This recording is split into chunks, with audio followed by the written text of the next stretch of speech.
여러분들은 다 일을 하시죠?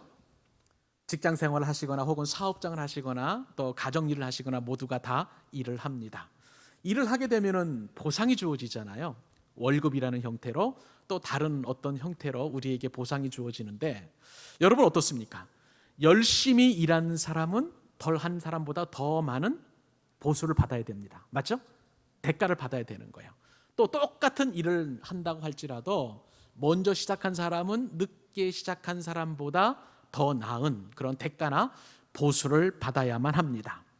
근데 이런 원칙이 지켜지지 않는 직장이 있다. 만약에 그렇다면 여러분들은 사표를 내고 그 직장을 나오고 싶은 마음이 아마 굴뚝 같을 것입니다. 제가 예전에 그랬거든요. 저보다 늦게 들어온 사람이 저보다 먼저 승진을 해서 팀장이 되었는데, 야, 그때 들었던 생각이 뭐냐면은 이 회사는 비전이 없다. 그런 마음이 들었던 것을 제가 기억해 보면 아마 여러분들 이 심정 잘 아실 것이라고 생각이 됩니다. 오늘 본문에 등장하는 이 포도원 품꾼의 비유에서 품꾼들에게 삭슬 나누어주는 포도원 주인이 바로 그러한 엉터리 짓을 하는 거예요. 그러니까 품꾼들 입장에서 보면은 이 포도원 주인은 아주 나쁜 사람이라고 할 수가 있겠습니다. 오늘 말씀을 제가 이제 그냥 깊이 묵상하지 않고 몇 번 읽는 가운데 옛날에 보았던 영화가 한 편 떠올랐어요. 지난 2005년도에 류승환 감독이 이제 제작한 베테랑이란 영화 여러분 아실 겁니다. 이 영화에 보면 이제 광역수사대, 그러니까 뭐 강력범을 잡는 광역수사대의 서도철 형사, 이 사람은 황정민이라는 배우가 이제 역을 맡았잖아요.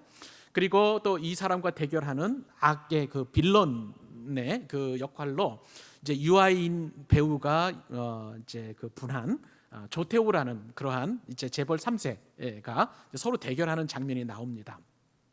근데 이 두 사람이 대결하기까지 한 사건이 계기가 돼요. 어떤 일이 있었었냐면 원래 이 조태우라는 재벌 3세는 신진물산이라는 그 대기업의 기획조정실장입니다. 근데 어느 날 지나가다 회사 앞을 보니까 이 그 정웅인 그 배우가 역할한 트레일러 기사예요.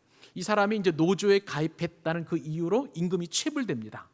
그러니까 그 사람이 지금 회사 정문 앞에서 1인 시위를 하는 거예요.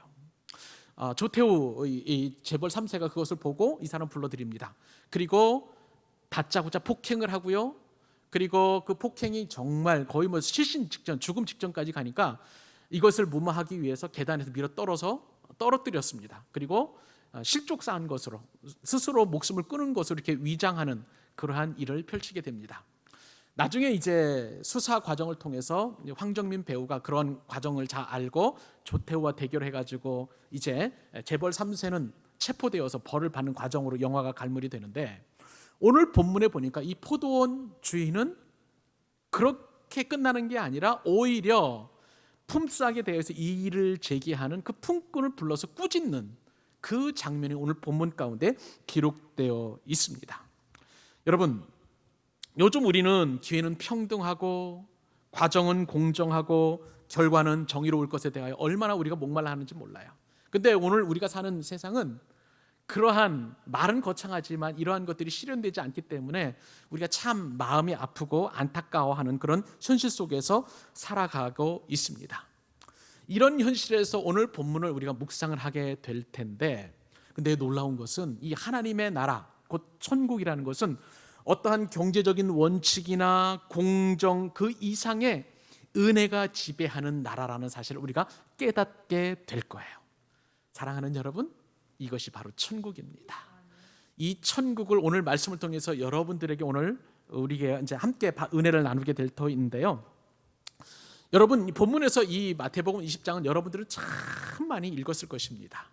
그리고 이 말씀은 포도원 품꾼의 비유, 아마 여러분 성경이 대부분 그렇게 기록되어 있을 거예요. 포도원 품꾼의 비유라고 알려져 있는데 열악한 환경에서 열심히 일한 이 품꾼의 초점을 맞추어 보면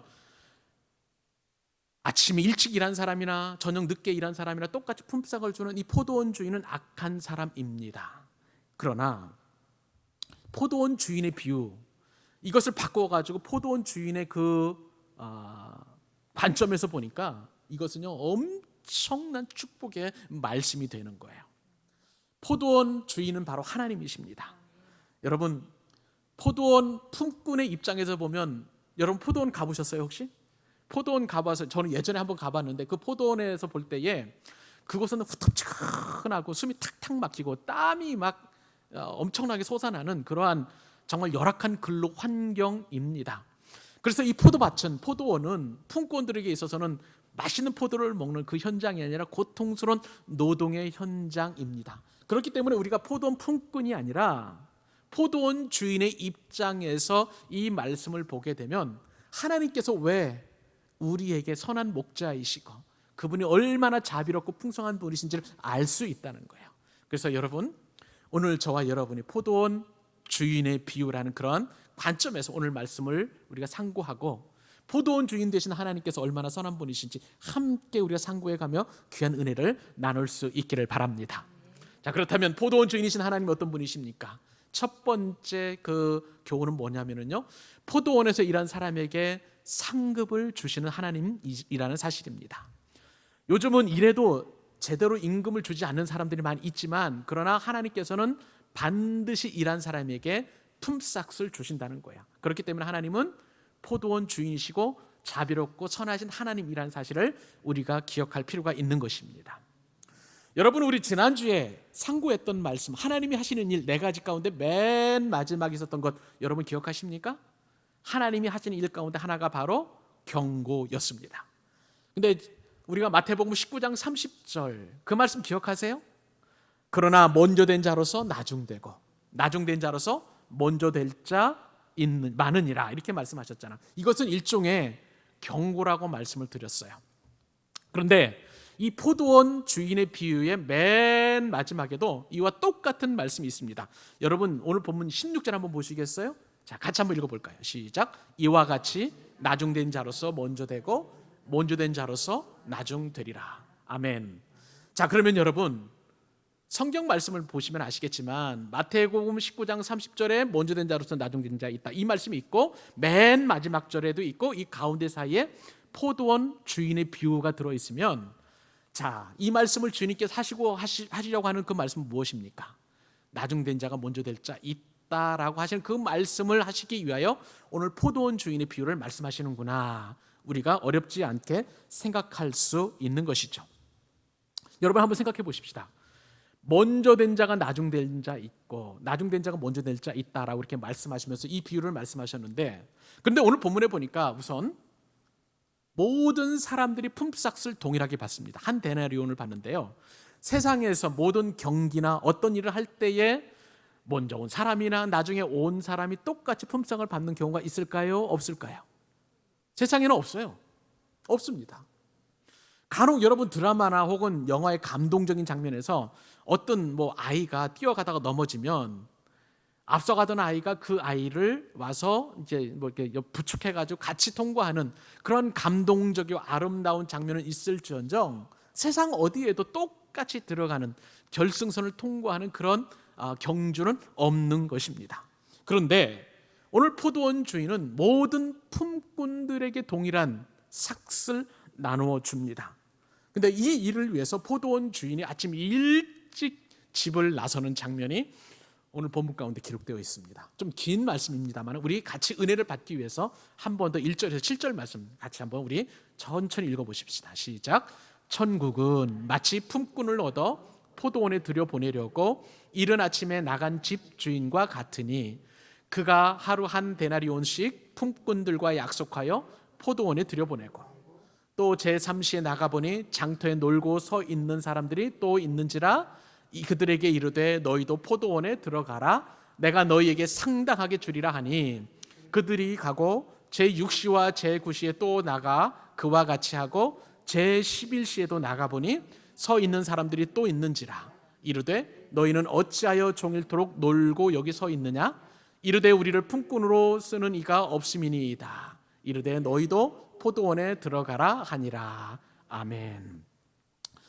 여러분, 포도원에서 포도가 익기 시작하면요 사흘 내지 적어도 나흘 안에 이 모든 포도를 따야 합니다. 그렇지 않으면 포도가 익기 시작하면요 이것이 말라가지고 포도송이가 다 떨어져서 상품 가치가 떨어지고 그리고 또 활용도가 많이 낮아지기 때문에 하여간 빠른 시간 내에 막 따야 되는 거예요. 그래서 포도원 주인은 절박하고 급한 마음으로 포도원 품꾼을 데리러 가겠다. 아마 여러분들은 그렇게 짐작하실 수 있겠습니다만 그렇지 않아요. 오늘 성경 말씀을 잘 보세요. 예수님의 비유에 등장하는 이 포도원 품꾼은 어떻게 하냐면요, 포도와 상관없이 품꾼들을 찾으러 나갑니다. 여러분 1절이죠. 천국은 마치 품꾼을 얻어 포도원에 들여보내려고 이른 아침에 나간 집주인과 같으니, 천국은 다른 게 아니에요. 이른 아침에 품꾼을 얻으려고 나가려는 포도원 주인이 바로 천국이다. 그렇게 말씀하고 계시는 것입니다. 그러므로 제가 포도원 품꾼의 비유가 아니라 포도원 주인의 비유라고 말씀드린 이유가 바로 이 말씀 때문에 그런 것입니다. 여러분, 이 포도원 주인의 부지런함, 이른 아침에 나갈 이유가 뭘까요? 그것은 한 영혼을 구원하시려는 하나님의 일하심을 예수님께서 말씀하시고 싶어서 바로 이처럼 천국을 말씀하고 계시는 거예요. 여러분, 우리가 다 아는 것처럼 천국은 우리의 공로로 가는 거 아니지 않습니까? 그렇죠? 우리의 자격으로 가는 것 아니지 않습니까? 절대 우리의 공로나 자격으로는 천국에 들어갈 수 없습니다. 그러나 천국은 어떤 것입니까? 이른 아침에 아침 일찍 일어나서 포도원 주인이 천국 확장을 위해서 마치 포도원 품꾼을 찾는 것처럼 그렇게 하나님께서 열심히 일하시는 그 모습을 예수님은 우리에게 말씀하고 싶어 하시는 거예요. 여러분, 우리는 천국은 이른 아침부터 부지런하게 일을 할 때 우리에게 주어집니다. 잘 생각해 보세요. 가정주부로서 가족들이 출근하고 학교에 등교하기 위해서 주부는 일찍부터 열심히 수고합니다. 그것은 가정의 천국을 이루는 아주 귀한 일이에요. 직장인들도 마찬가지죠. 직장 가서 열심히 주어진, 또 사업장 가서 열심히 일할 그런 어떤 일을 위해서 부지런합니다. 아침 일찍 일어나서 단장을 하고 씻고 그리고 준비를 하는 것이죠. 학생들도 공부하기 위해서, 등교하기 위하여 혹은 또 공부하기 위해서 열심히 준비하는 것을 보게 됩니다. 이렇게 열심히 부지런히 일하는 것은 우리가 천국을 확장하는 하나님의 모습을 따라서 우리가 열심히 할 때 천국을 우리가 경험할 수 있는 거예요. 그런데요, 제가 이 말씀을 묵상하면서 제가 무릎을 탁 친 것은 주님께서 이 새벽을 이제 깨우기를 원하시는구나, 그렇게 생각하게 된 거예요. 하나님 아버지도 우리에게 천국을 경험하시기 위하여 이처럼 열심히 일하시고 부지런하셨다면 우리도 당연히 이른 새벽에 일어나 새벽을 깨워 기도하는 것, 그것은 바로 우리가 천국을 확장하는 것임을 믿습니다. 그래서 저는 오늘 말씀을 적용하는 차원에서 이제 우리 교회도 잠자는 새벽을 깨워서 천국을 경험할 수 있도록 새벽 기도를 이제 본격적으로 하나님 앞에 드려야 되겠다, 그렇게 작정하고 결심하게 된 거예요. 사랑하는 여러분, 혹시 새벽 기도에 우리 교회를 못 나온다 할지라도 이런 새벽을 깨우셔서 주님을 만나실 수 있기를 바랍니다. 기도하시고 말씀을 보시고 찬송하시고 그렇게 하나님과 만나서 천국을 경험한 다음에 부지런히 천국을 경험한 다음에 하루를 시작해 보십시오.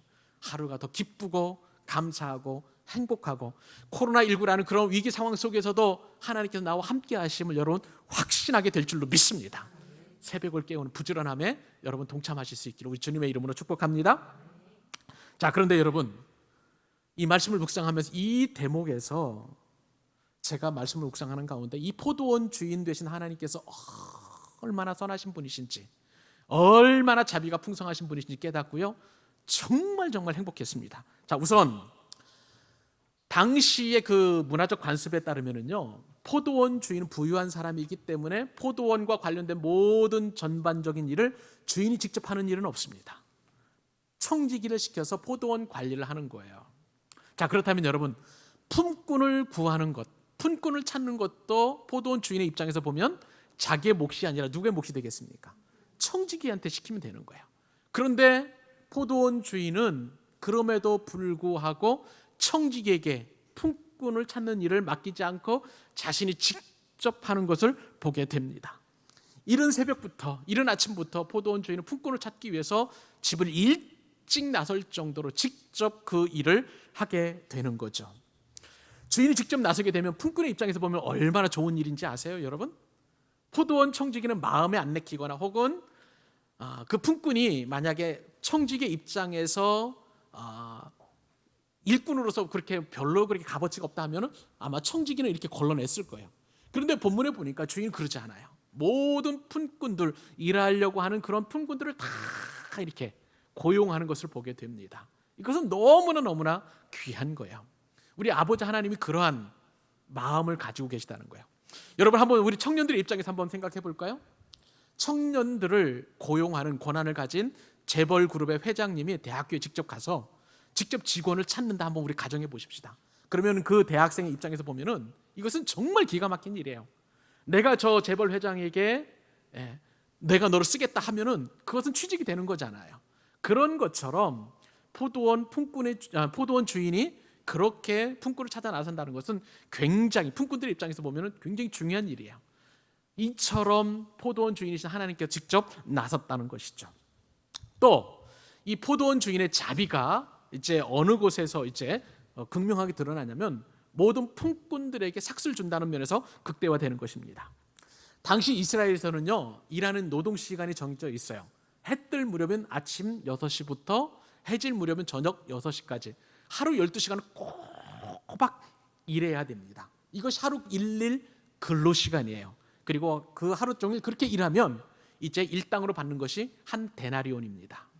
이 데나리온이라는 것은 그때 당시에 로마 시대의 은전 한 입이에요. 이 은전 한 입이 일당인데, 이 은전 한 입을 받아가지고 품꾼들은 집으로 돌아와서 가족들을 먹여 살립니다. 4명 내지 5명 그렇게 식구들이 있을 거 아니에요. 그러면 이것을 가지고 하루 끼니를 살 수 있고, 그 다음에 필요한 생필품을 조금 구입할 수 있는 그러한 돈이에요. 그러니까 이 한 데나리온은 품꾼의 입장에서 보면 굉장히 절박한 돈이라고 할 수가 있는 것이죠. 포도원 주인은 한 데나리온을 주기로 다 약속하고 모든 품꾼들을 고용을 하게 됩니다. 오전 6시에 품꾼을 이제 포도원으로 이제 들여보내는 것이죠. 그리고 제3시에도 장터에 나가 보니까 그때도 사람들이 있는 거예요. 그래서 그 사람들을 이제 고용해야 합니다. 여기서 제3시는 우리나라 시간으로 6을 더하면 돼요. 그러니까 제3시니까 오전 9시가 되는 거예요. 자, 그 다음에 그 뒤에 말씀을 보면 또 어떻습니까? 몇 시예요?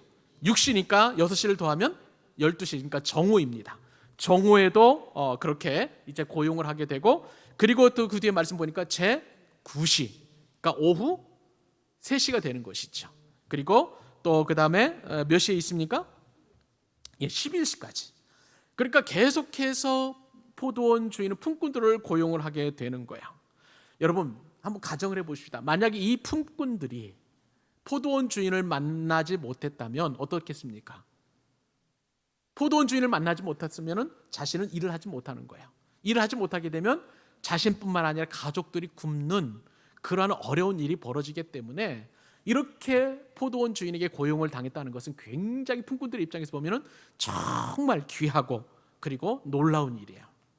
더구나 가장 그 귀한 것은 몇 시냐면은 제11시에 부름받은 품꾼들이에요. 제11시면은 6을 더하면 17시니까요. 오후 5시가 됩니다. 자, 그러면은 해질 무렵까지 6시니까 1시간 동안 일을 하고 한 삭스를 받는 거예요. 일당을 받는 거예요. 그러니까 이것은 굉장히 큰 일이라고 할 수가 있는 것이죠. 더군다나 예수님 당시에서는요, 실업률이 이루 말할 수 없이 높았습니다. 오전 6시부터 오후 5시간 동안, 오후 5시까지 5차례에 걸쳐서 품꾼들을 모집했다는 것은 그만큼 일자리는 별로 없지만 일할 사람들은 참 많다는 것을 상대적으로 이렇게 우리가 비추어서 알 수 있는 그런 상황 가운데 있는 거예요. 그러니까 이렇게 포도원 주인에게 이렇게 고용받는다는 것은 굉장히 귀한 일이죠. 이제 그 포도원 주인이 나가서 이렇게 보니까 3절하고 6절을 보면은 왜 놀고 있느냐? 품꾼들이 그렇게 장터에 나가 보니까 놀고 있는 사람들이 있어서 그렇게 이제 포도원 주인이 물어보죠. 왜 놀고 있느냐? 그랬더니 품꾼들이 하는 얘기가 뭡니까? 7절 상반절에 보면 우리를 품꾼으로 쓰는 이가 없음이니이다. 자, 얼마나 실업률이 높았으면 우리를 품꾼으로 써주는 사람 없으니까 우리가 놀고 있지 않겠습니까? 지금 그렇게 얘기할 정도예요. 그런데도 고용을 해줬다는 것은 이 포도원 주인의 자비와 긍휼이 얼마나 크다는 사실을 우리가 미루어 짐작하게 되는 것이죠. 여러분, 일거리는 못 안 되는데 일할 사람은 많으니까 이렇게 놀고 있는 사람들이 많은 그런 상황 속에서 포도원 주인은 이렇게 포도원 품꾼들을 고용을 해 주었던 것입니다. 포도원 주인의 그 마음 여러분 기억하세요? 보이나요? 한 사람이라도 더 고용하기 위해서 장터에 아침 6시, 그 다음에 오전 9시, 12시, 3시, 5시까지 나가는 그 포도원 주인의 마음이 오늘 본문 가운데 기록되어 있는 것입니다. 이것이 바로 천국이라는 사실이에요. 사랑하는 여러분, 천국은 어떤 곳입니까? 약속이 있는 곳입니다. 그리고 그 약속은 반드시 지켜지는 곳이 바로 천국인 줄 믿으시기 바랍니다.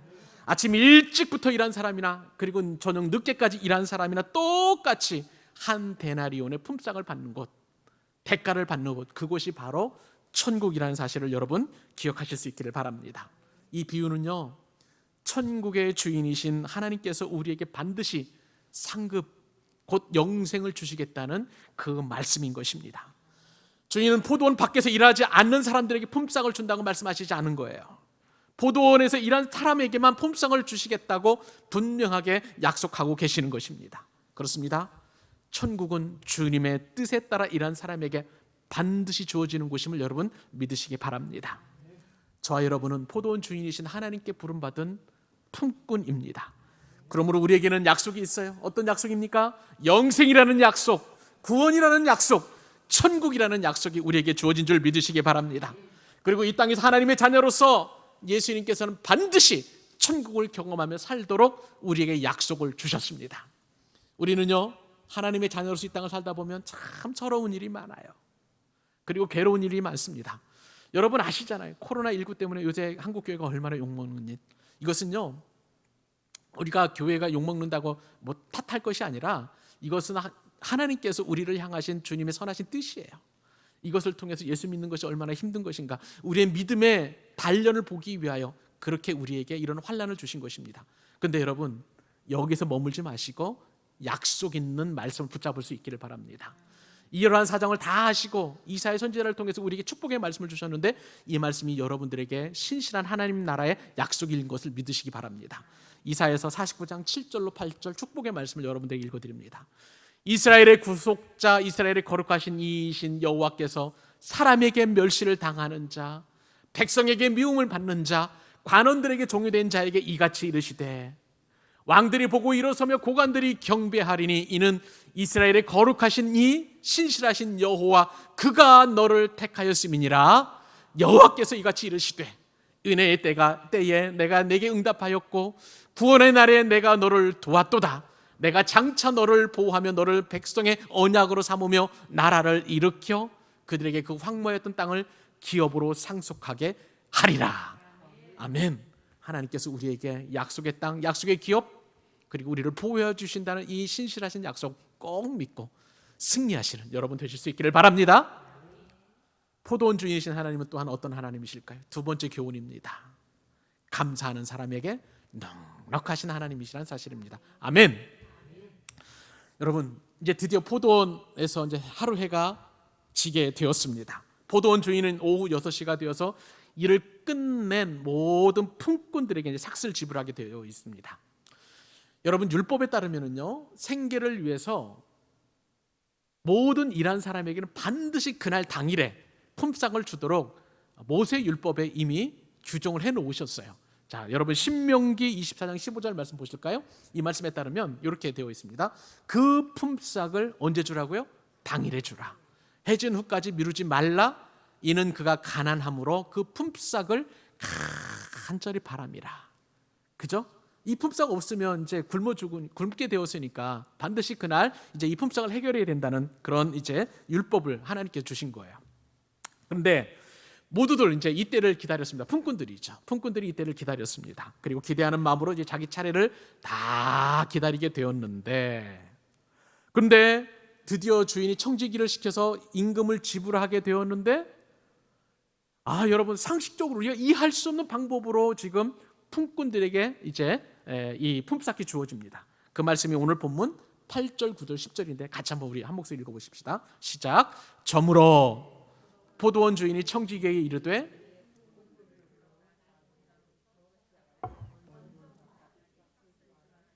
제11시에 온 자들이 와서 먼저 온 자들이 와서 더 받을 줄 알았더니 그들도 한 데나리온씩 받은지라. 아멘. 여러분, 품삯이 어떻게 지불되었나요? 맨 나중에 온 자부터 지불되었습니다. 여러분, 왜 포도원 주인은 반대 순서로, 포도원에 들어온 순서가 아닌 반대 순서로 이렇게 품삯을 지불했을까요? 이것은요, 주님께서 이 포도원 비유로 하시려고 하는 그 의도가 있습니다. 왜냐하면 나중된 자가 먼저 되기 위한, 그 말씀을 하시기 위하여 이제 이렇게 예수님께서 스토리를 이렇게 꾸며 가신 것으로 보시면 되겠습니다.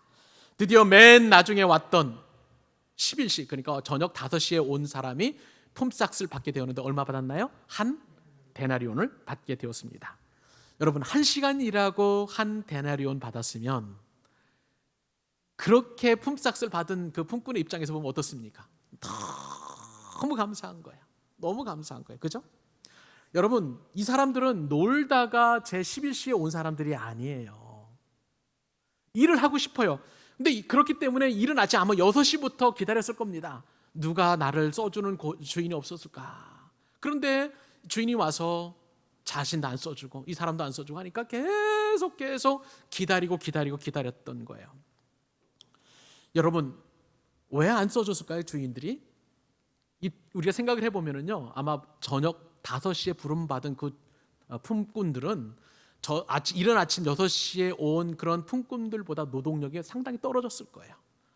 일을 하는 것이 시원찮게 보이니까 주인은 그 사람을 발탁하지 않았을 것입니다.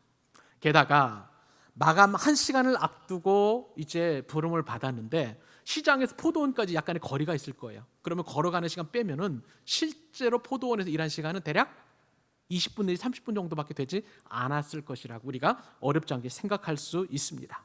그러므로 이 11시에 부름받은 사람 입장에서 보면은 자신을 불러준 이 포도원 주인이 얼마나 감사했을까요? 이렇게 짧은 시간 동안 일을 했음에도 불구하고 하루 일당을 주니 너무너무 감사했을 것입니다. 여러분, 이것이 바로 부름받은 저와 여러분이 가져야 될 마음의 자세인 줄로 믿습니다. 우리 가족 중에도 공부도 안 되는 가족이 있을 수 있어요. 취직도 못하거나 내지는 어떻게 보면 정말 무슨 일을 해도 안 되는 그런 가족이 있을 수 있습니다. 그런데 이 사람이 만약에 예수님을 만나고 천국을 경험하게 된다면 그 사람이야말로 그 감격과 감동은 이루 말할 수 없을 겁니다. 저와 여러분은 예수님을 만나지 못했으면 어땠을까? 장터에서 놀다가 죽을 그러한 입장에 처한 사람들 아니겠습니까? 우리는 나를 알아주지 않는다고, 나를 써주지 않는다고, 나를 인정해주지 않는다고 그렇게 세상을 원망하다가 시간을 보냈을 그럴 사람일 수 있습니다. 그런데 주님께서 아무런 대가 없이 오직 은혜로 포도원에 들여보내주니까 하나님의 자녀로 대접받는 인생이 되었으니 이것이 감사해야 할 그런 조건 아니겠습니까? 하나님께서는 이처럼 감사하는 자에게 천국을 더 풍성하게 보여주시는 분이십니다. 제가 말씀을 준비하다 국민일보 간증을 보게 되었어요. 그랬더니 국민일보 간증에 온누리교회 이승열 장로님이라는 분의 간증이 실리게 되었는데요. 이승열 장로님은 하나님 앞에 오후 5시에 불림받은 사람이라고 그렇게 간증을 했습니다. 그분의 나이가 올해 이제 72살이세요. 72살이면은 여러분 어떻습니까? 동년배 입장에서 보면 다 은퇴하실 그런 나이잖아요. 그런데도 불구하고 2년 전에 한국기독실업인회, 보통 이제 CBMC라고 하는데요. 이 CBMC의 중앙회장이 되어서 올해 상반기까지 2년 동안의 그 사역을 잘 마치고 이제 다른 분에게 이제 그 임기를 바톤 터치를 했습니다. 이 CBMC가 어떤 조직이냐? 국내 273개의 조직이 있고요. 해외에도 130개 지회를 둘 정도로 거대한 조직이고 이 안에 소속된 기독 실업인들, 그러니까 사장님들, 회장님들 이런 분들이 무려 7,500명이나 되는 방대한 그런 조직입니다. 이승열 장로님은 태어나신 곳이 경상북도 청도라는 곳이에요. 전통적인 유기 집안에서 이제 5남 2녀의 자녀 중에서 장남으로 태어났습니다. 근데 이분이 어렸을 때부터 굉장히 명민했던 모양이죠. 공부를 참 잘했습니다. 그래서 초등학교 2학년 때 대구로 유학을 오게 되었는데 대구에서도 발군의 실력을 발휘해서 늘 반장을 도맡아 했고 또 리더십도 있고 운동도 잘해가지고 초등학교 5학년 때는 야구부에 그렇게 이제 입단을 하게 되었습니다. 공부도 잘하고 운동도 잘하고 이러한 이제 장로님이셨는데, 근데 이 장로님이 이제 어렸을 때에는 중학교에도 입시가 있었던 것 같습니다. 그래서 저도 예전에 들어봤는데 저희보다도 한 뭐 15년 뭐 10년 15년 선배들이 그렇게 중학교 입시를 치고 들어가게 되었는데, 대구에서 최고 명문은 경북중학교였어요. 경북중학교. 근데 이 장로님은 초등학교 때에 워낙 공부도 잘했고 또 체력장 실력도 좋았는데 당연히 그 경북중학교에 들어갈 것이라고 생각을 하게 되었는데, 그만 이 경북중학교에서 떨어지고 말았어요. 원인이 있었습니다. 그때 당시에 체력장으로 특차 전형을 한 경북 4대 부중학교, 경북 사범대학 부속중학교에 입학을 하는데, 선생님이 그러면 여기는 그냥 체력장 특차가 있으니까 한번 원서를 넣어봐라 해가지고 넣었는데, 이것이 문제가 되어가지고 이중 지원이 논란이 되어서 경북중학교에도 떨어지고 이쪽 경북 4대 부중에도 떨어진 거예요. 승승장구할 줄 알았던 이 장로님 입장에서 어렸을 때 너무나 치명적인 그러한 좌절과 인생의 실패를 경험하게 되었습니다. 그래서 어쩔 수 없이 간 학교가 이제 2차 후기로 간 어느 중학교였는데, 그러니까 늘 공부도 잘했고 리더십도 있었던 입장에서 보면은 얼마나 자존심이 상했겠어요. 그러니까 그때부터 삐뚤어 나가기 시작했습니다. 그래서 중학교 2학년 때부터 담배를 물고 다녔고 집단 패싸움에 이제 얽히게 되었고 늘 문제아가 되어서 막 중학교도 제대로 졸업할까 못할까 하는 그런 지경까지 이르게 되었습니다. 그리고 어떻게 해가지고 그냥 간신히 이제 고등학교 들어가게 되었는데, 거기서 여자친구를 사귀게 되어가지고 누구보다도 일찍 결혼을 하게 되었습니다. 이렇게 어떻게 해가지고 이제 이렇게 불우한 청소년 시절을 지나다가 이제 동국대학교, 불교대학이잖아요. 그 대학교에 입학을 하게 되었는데, 여기서 인생의 어떤 좌절과 실패와 그 다음에 절망을 경험한 이후에 진리를 찾으려고 그렇게 애를 썼습니다. 불교 대학교이다 보니까 불교 철학에 심취하게 되었고요. 그리고 실존주의 철학, 특별히 괴테나 사르트르 같은 그 실존주의 철학자들에 심취해가지고 진리를 찾게 되었는데, 그렇게 하면 할수록 영적인 목마름이 있었던 거예요. 저는 불교에 대해 잘 모릅니다만은 불교는 늘 화두를, 그러니까 질문이잖아요. 질문을 던지고 답을 구하는데 질문은 수없이 많이 던지는데도 불구하고 불교는 답을 주지 않더랍니다. 그러니까 진리에 대해서 굉장히 목마른 거예요. 그렇게 이제 인생을 살고 이제 아내와 함께 사업을 하나 하게 되었는데, 아내가 이제 대학에서 조경을 전공을 해서 한 조경 회사를 차리게 되었습니다. 조금씩 이제 사업이 뻗어 나가게 되다가 어느 날 빗길에 이제 택시를 타고 갔는데 택시가 이제 교통사고를 당한 거예요. 아내도 그렇고 이분도 그렇고, 그래가지고 무려 80바늘이나 꿰매는 엄청난 그런 사고를 당하게 되었습니다. 그러다 보니까 이제 사업 부채도 생기고 몸도 아프고 하다 보니까 이게 전체적으로 경제적으로 쪼들리기 시작하더니 집도 있는 집도 팔아버리고 어떻게 해가지고 비닐하우스에서 살아가는 그런 어려운 삶을 살게 되었습니다. 그럴 때에 이제 부인께서 이 남편을 위해서 그동안 구원을 위해서 25년 동안 기도했답니다. 연애할 때부터 시작해서 기도하게 되었는데, 이 문제가 계기가 되어서 이제 극적으로 주님을 만나는 그런 시간이 되었어요. 어느 날 부인과 함께 가족들과 함께 기도원에 가게 되었는데, 이런 모든 인생의 문제들이 해결되는 그러한 귀한 말씀을 듣게 되었습니다. 요한복음에 나오는 실로암, 그 소경 그 말씀을 듣고 소경이 눈뜨게 되는 그런 말씀 속에서 진리를 찾는 자신이 영적인 눈을 뜨게 되는 그러한 마음의 음성을 들었던 거예요. 그래서 예수님을 영접하게 되었고, 그 뒤부터는 이분의 모든 길은 하나님께 영광을 올려드리는, 주님의 은혜를 구하는 그런 길이 되었다고 하는 것입니다. 그래서 장로님께서는 이제 43세 이제 예수님을 영접하게 되었고, 그 뒤로부터 이제 본격적으로 하나님의 일을 하게 되었는데, 여러분, 나중된 자가 먼저 된다는 그 주님의 말씀처럼 주님에 대한 사랑과 은혜가 불타오르니까 막 이분의 삶은 전도와 선교를 위한 그런 삶을 살게 되었어요. 이분이 하는 업적이 엄청납니다. 사업하면서 사업이 승승장구하자 거기에 대한 잉여 수익금을 북한에 이제 하게 되어서 평양과학기술대학교 그리고 연변과기대를 세우는 일에 이분이 많은 또 자본을 들여서 그 일을 하게 되었고, 중국과 그 다음에 북한과 그 다음에 카자흐스탄, 우즈베키스탄, 그렇게 터키까지 한반도와 동북아와 중앙아시아를 잇는 그런 실크로드를, 영적 실크로드를 만드는 그런 형식으로 해서 많은 선교 활동을 그렇게 벌이고, 특히 이분이 또 많이 했던 것은 그 코스타와 관련된 그런 어떤 새로운 일을 하게 되는데, 코스타 가면서 이제 이분이 간증하고 많은, 코스타라는 것은 해외 유학생 수련회인데요. 이것은 뭐냐면은 미국이면 미국, 유럽이면 유럽, 일본이면 일본에 이제 우리나라에서 이제 외국으로 유학 간 유학생들이 모여서 영적 집회를 하는 거예요. 자비랑도 참석해서 이제 간증도 하고 말씀도 전하는 그런 일을 하는데, 반대로 외국 사람들이 우리나라에 와서 이제 이렇게 이제 유학 온 그런 학생들을 대상으로 해서 국내에 국제 학생회라는 그런 어떤 기독교 단체를 만들어서 이렇게 해외 코스타처럼 해외 유학생 수련회처럼 그렇게 그 복음을 전한 일을 이분이 초석을 놓게 되었습니다. 그러면서 이분 장로님 이렇게 간증을 해요. 국민일보에 이렇게 쓰여 있습니다. 하나님은 늦게 나타난 나를 품꾼으로 써주시고 먼저 온 자들과 동일한 품삯까지 챙겨주셨으니 얼마나 기쁘고 감사한 일인지요. 나를 보고 사람들은 나중된 자가 먼저 된다는 말씀이 실감난다 할 정도로 차고 넘치는 하나님의 사랑을 받게 되었습니다. 그렇게 간증을 합니다. 사랑하는 여러분, 이렇게 우리는 하나님 앞에 부름받은 그 자체로 감사할 때 하나님께서는 기쁘게 우리를 하나님 나라를 위하여 마음껏 사용하여 주십니다. 저와 여러분은 바로 그러한 은혜를 사모해야 될 거예요.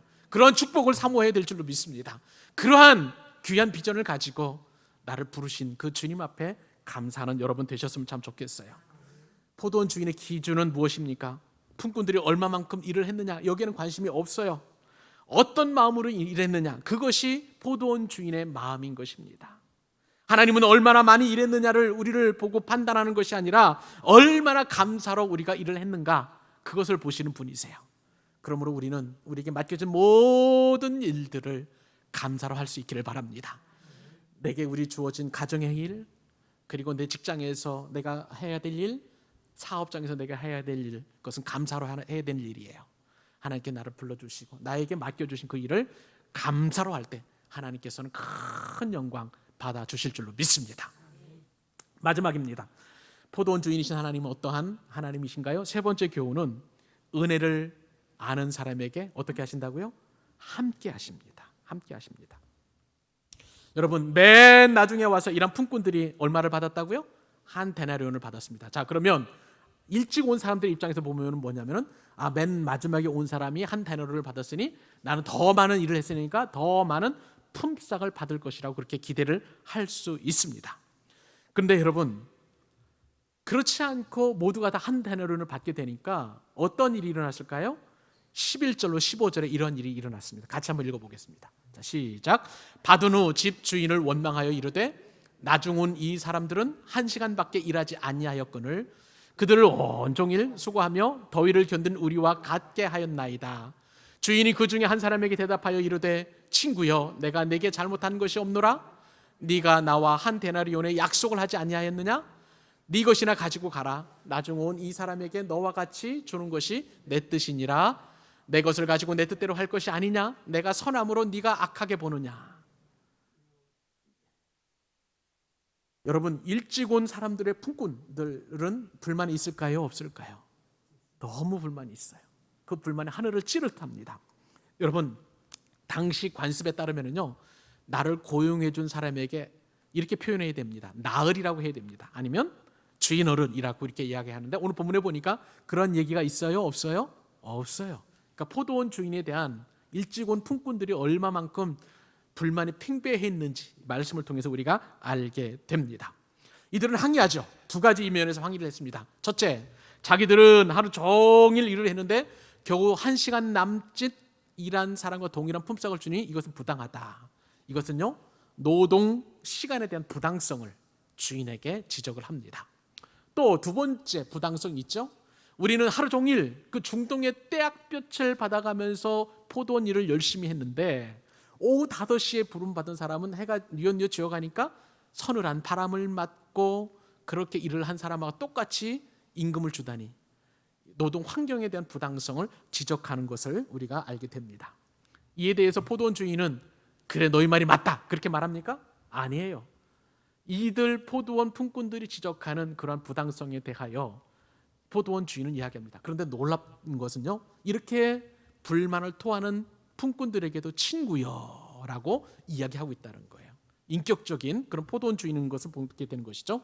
자, 세 가지 면에서 이제 포도원 일찍 온 품꾼들의 그런 부당성을 이제 포도원 주인이 이야기하는데, 첫째는 맨 처음 온 사람들에게 약속대로 한 데나리온을 줬기에 포도원 주인의 잘못이 있습니까? 없습니까?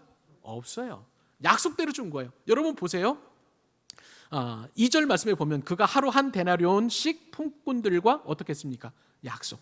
일당을 주기로, 한 데나리온 주기로 약속했으니까 그 약속대로 준 것뿐이에요. 그러니까 포도원 주인은 문제가 없는 것입니다. 차이라면 주인이 늦게 온 그런 품꾼들에게 자비를 베푼 것, 배려한 것이 차이라면 차이일 수 있을 것입니다. 자, 두 번째, 주인은 자기 소유를 마음대로 지불할 권리가 있나요? 없나요? 있어요. 왜냐하면 내 소유이기 때문에 그래요. 내 소유이기 때문에. 나중은 사람들에게 한 데나리온을 지불하는 것은 주인의 자유입니다. 그런데 고용인이 먼저 온 품꾼이라고 그래서 이 주인에 대해서 이렇게 하십시오, 저렇게 하십시오, 왈가왈부할 그런 일이 아니라는 거예요. 세 번째, 일찍 온 품꾼들이 분개하고 거칠게 항의하는 그런 것은 늦게 온 사람에 대한 질투 때문이라는 거예요. 그래서 포도원 주인이 어떻게 말씀하시냐면, 이 원망하는 품꾼들에게 내가 선함으로 네가 악하게 보느냐, 이것을요 세번역 성경에 보니까 기가 막히게 번역을 해놓았습니다. 세번역 성경에 보니까 내가 후하기 때문에 그것이 네 눈에 거슬리느냐, 이렇게 포도원 주인이 일찍 온 품꾼들에게, 불평하는 품꾼들에게 말씀하신 것을 보게 됩니다. 자기가 받을 품삯이나 생각하지 왜 동료 품삯까지 참견해서 시기하느냐, 그렇게 물은 것이라고 할 수가 있겠죠. 그러므로 주인의 말은 틀린 게 하나도 없습니다. 일찍 온 품꾼들이 자신을 포도원으로 들여보내준 그 은혜를 잊었기 때문에 이렇게 불평불만을 한 것이죠. 사랑하는 여러분, 예수님이 이 말씀을 통해서 하나님은 은혜를 아는 사람에게 함께하는 분임을 말씀하시고 가르치고 계십니다. 여러분, 불평하는 품꾼 그리고 감사하는 품꾼의 차이는 다른 데 있는 것이 아니죠. 무엇이에요?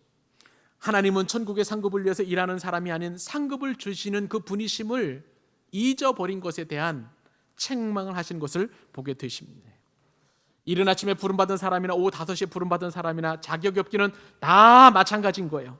주인이 불러주지 않으면 하루 종일 장터에서 놀아야만 하는 그러한 불쌍한 인생이 바로 저와 여러분인 것입니다. 자격이 없는데도 불구하고 포도원 주인은 오전 6시에, 오전 9시에, 정오에 오후 3시에, 오후 5시에 불러 모아 주어서 그렇게 일을 할 수 있도록 포도원 안으로 들여보내 주었다는 거예요. 이것이 바로 하나님의 은혜입니다. 언제 부름을 받든지 간에 그건 시간과 상관없이 우리에게 구원을 주시는 것은 하나님의 은혜인 거예요. 이것이 바로 주님께서 저와 여러분에게 주시는 말씀입니다. 은혜를 기억하는 저와 여러분 되실 수 있었으면 좋겠습니다. 말씀을 맺습니다. 여러분, 예수님은 이 포도원 주인의 비유를 통해서 하나님 나라를 말씀하십니다. 여기서 포도원 주인은 누구이실까요? 하나님이십니다. 그러면 포도원 무엇을 상징할까요? 하나님 나라를 상징하는 것입니다. 품꾼은 누구일까요? 하나님 나라에 들어와서 하나님의 일을 하는 사람들이 바로 품꾼인 것이고, 또 그리고 일을 한 것에 대한 그 한 데나리온은 무엇을 상징합니까? 우리에게 주시는 영생을 말씀하시는 거예요. 저녁은 우리가 영원에 들어가는 그 나라를 말하는 것입니다. 여러분, 하나님 나라에 부름받은 사람은 오랫동안 하나님을 위해 수고했던든지, 혹은 정말 십자가에서 예수님 우편에 있었던 그 강도, 우편에 있는 강도든지 간에 상관없이 예수님을 믿기만 하면 구원받는 것입니다. 우리가 일찍 부름을 받아서 하나님을 위해서 일할 수 있다면 이것은 특권이고 은혜인 줄 믿습니다. 그렇기 때문에 내가 왜 일찍부터 신앙생활을 했을까? 내가 숨이 꼴딱 넘어가기 전에 그때 예수님을 영접하면 더 좋지 않았을까? 그렇게 이야기하고 그렇게 불평할 이유가 없는 거예요. 나중에 부름받은 품꾼이 한 데나리온을 가져오지 못할 경우에 온 가족은 굶는다고 그랬어요. 이것은요, 늦게 부름받은 자에게 왜 구원을 주시느냐고 따질 일이 아닌 것입니다. 만약에 우리가 그 늦은 시간이라도 구원받지 못하면 우리는 영원한 불못에 빠지기 때문에 그런 거예요. 그만큼 부름받은 것이 귀한 줄로 믿습니다. 여러분, 혹시 마지막 한 가지 질문을 드리고 싶습니다. 그럼에도 불구하고 여러분, 포도원 주인이 불공정해 보입니까? 불공평해 보입니까? 그렇다면요, 딱 한 가지, 그것은 내가 오후 5시에 부름받은 사람이라는 것을 여러분 모르시기 때문에 그런 거예요. 나는요, 구원받을 만한, 오후 5시에도 구원받을 만한 조건이 아무것도 없는 사람입니다. 그러나 그럼에도 불구하고 포도원 주인이 아직도 불공정하고 불공평하게 보인다면 내가 아직도 구원받은 것에 대한 감격과 기쁨이 없는 거예요. 오늘 이후로부터 포도원 주인은 선하신 분이심을 인정하시기 바랍니다. 나를 불러주셨습니다. 하나님 나라 일꾼 세워주셨습니다. 그 귀한 믿음을 가지고 우리 삶의 현장에서 이번 한 주도 승리하는 저와 여러분들 되시기를 우리 주님의 이름으로 축복합니다.